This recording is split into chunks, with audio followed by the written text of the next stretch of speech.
বুলাওয়ের queen's sports club মাঠ। মাঠ বদলেছে, বাংলাদেশের ভাগ্য বদলায়নি, বাংলাদেশের ব্যাটিং চিত্রটা বদলায়নি। প্রথম টি-20-তে লজ্জার রেকর্ড গড়ল বাংলাদেশ। জিম্বাবুয়ের কাছে 25 রানে পরাজিত হলো বাংলাদেশ। যেখানে জিম্বাবুয়ে 170 রান করেছিল, সেই 171 রানের জবাবে যেন বাংলাদেশের একের পর এক উইকেট পতন, একের পর এক বাংলাদেশের ব্যাটসম্যানদের দায়িত্বকাণ্ডজ্ঞানহীন ব্যাটিং, একের পর এক যেন নিজেদের ক্রিকেটটাকে সাগলামি এবং নিজেদের ক্রিকেটটাকে সার্কাসে পরিণত করার যে ক্রিকেট চিত্রটা প্রদর্শন করলো বাংলাদেশের খেলোয়াড়রা, সেটা কিন্তু সত্যি বেমানান এবং সেটা ক্ষমার অযোগ্য। যে দলটা টেস্ট টি-20 ওয়ানডেতে উঠতে থাকা টানা কয়েকটা সিরিজ যখন বাংলাদেশ ভালো কিছু করতেছিল, আত্মবিশ্বাস নিয়ে যখন আকাশে উঠতেছিল, সেই দলটাকে জিম্বাবুয়ের জন্য মাটির তলানিতে ঢুকিয়ে দিল। যেরকম কন্ডিশনে বাংলাদেশ 27 বিশ্বকাপ খেলতে যাবে, সেই কন্ডিশনে গিয়ে বাংলাদেশ জিম্বাবুয়ের মতো লোয়ার র্যাঙ্কিং দলের বিপক্ষে যেন টেস্ট টি-20 ওয়ানডেতে সবচেয়ে বাজে পারফরমেন্সটা করে যাচ্ছে। একটা সময় বাংলাদেশ যখন টানা সিরিজ হারতো, একটা সময় বাংলাদেশের র্যাঙ্কিং যখন অবনমন হতো, তখন আমরা জিম্বাবুয়েকে ঘরে মাটিতে ডেকে এনে যেন হোয়াইট ওয়াশ করে দিতাম। সেই জিম্বাবুয়ে মনে হয় বাংলাদেশের উপর সে আক্রোশটা ঝাড়তেছে।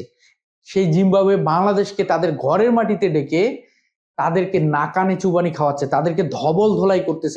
তো জিম্বাবুয়ে প্রথমে ব্যাট করে তারা 170 রান সংগ্রহ করে, বলতে গেলে তাদের পুরো ব্যাটিং লাইন আপে প্রত্যেকে তাদের জায়গা থেকে কন্টিনিউয়াস রানটা করে তাদের ধারাবাহিক পারফরমেন্সটা তারা করে।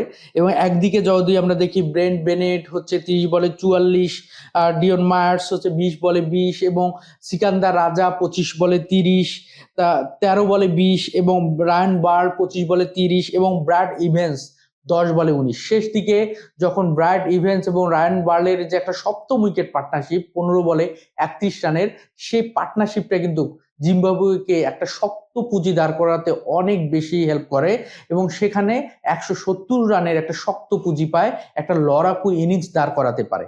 সে 171 রানের জবাবে যে দলটা যে ধরনের ব্যাটিং শো করা দরকার ছিল, সেখানে তারা পারেনি। একের পর এক উইকেট হারাতে থাকে।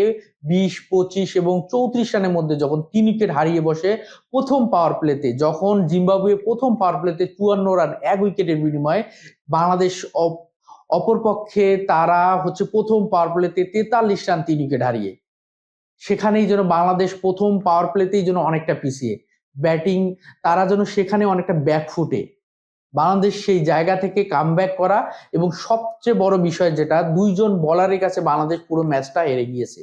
আমি যদি বলতে যাই, ব্লেসিং মুজরাবানি থেকে শুরু করে রিচার্ড নাগারাবার কাছে 48 বলে 43 রান করতে গিয়ে বাংলাদেশ 8টি উইকেট বিলিয়ে দিয়েছে দুইজন বলারের কাছে। একজন 4 ওভারে 26 রান দিয়ে 4টি উইকেট, একজন 4 ওভারে 17 রান দিয়ে 4টি উইকেট। সেখানেই যেন বাংলাদেশ এর ব্যাটসম্যানরা একদম ধরাশয়ী হয়ে গেছে। দুজন সুইঙ্গার বলার এবং গতি প্লাস বাউন্স আছে, সেরকম দুজন বলারের কাছে টেস্টেও আমরা যেভাবে ধরা খেয়েছি, ওয়ানডেতেও আমরা যেভাবে ধরা খেয়েছি, ঠিক তেমনই ভাবে প্রথম টি-20তে বাংলাদেশের ব্যাটসম্যানরা যেন দুইজন বলারের কাছে নিজেদেরকে আত্মসমর্পণ করলো। এবং এরকম বাজে ক্রিকেট নিয়ে আসলে বাংলাদেশ কিরকম অ্যাচিভ করতে পারবে, এবং 27 বিশ্বকাপ যখন এরকম কন্ডিশনে খেলা হবে, তখন কি বাংলাদেশ সেই কন্ডিশনের দোহাই দিবে? পৃথিবীর বাইরের কোনো দেশ না যেখানে বাংলাদেশ কন্ডিশন নিয়ে খুব বেশি দোহাই দিতে পারবে। কন্ডিশন মানিয়ে নেওয়ার একটা সময় তো বাংলাদেশ দল পেয়েছিল। সেখানে টেস্ট খেলেছে, ওয়ানডে খেলেছে, টি-20তে। এখনো কি আমরা বলবো আমরা কন্ডিশন মানিয়ে নিতে পারিনি? না, আমরা সবচেয়ে আমাদের বাজে ক্রিকেটটা খেলতেছি, সবচেয়ে বাজে পারফরমেন্সটা আমরা শো করতেছি।